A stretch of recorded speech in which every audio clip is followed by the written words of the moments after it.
Yung ayaw po tumulong, huwag niyo nang pilitin. Yung wala pong ambag sa bayanihan at meron pang reklamo, palit na lang mo og alpiler, sarado niyo yung bibig. Pangalawa po, Brigada Eskwela is pinasimple po namin. Kung nakita ninyo sa department order na nilabas namin, pinasimple namin para maintindihan ng lahat.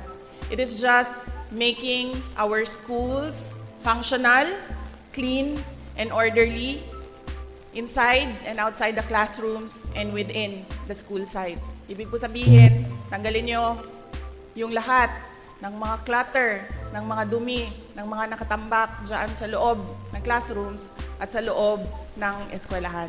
Yan lang po yun, ang Brigada Eskwela. Yan lang po ang dalawa na gusto namin na maalala ninyo sa Brigada Eskwela ngayong taon na ito. Syukran. Remind din natin sila na dapat yung mga classrooms natin are free from clutter.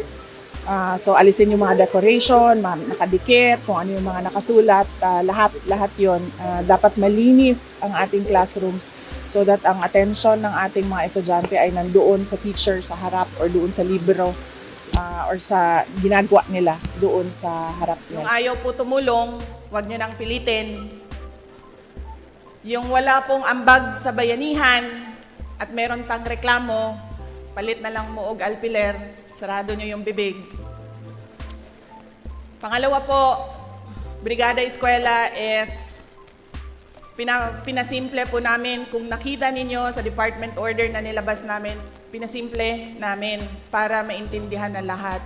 It is just making our schools functional, clean, and orderly inside and outside the classrooms and within the school sites. Ibig po sabihin, tanggalin nyo yung lahat ng mga clutter, ng mga dumi, ng mga nakatambak dyan sa loob ng classrooms at sa loob ng eskwelahan.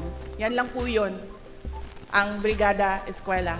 Yan lang po ang dalawa na gusto namin na maalala ninyo sa Brigada Eskwela ngayong taon na ito. Syukran.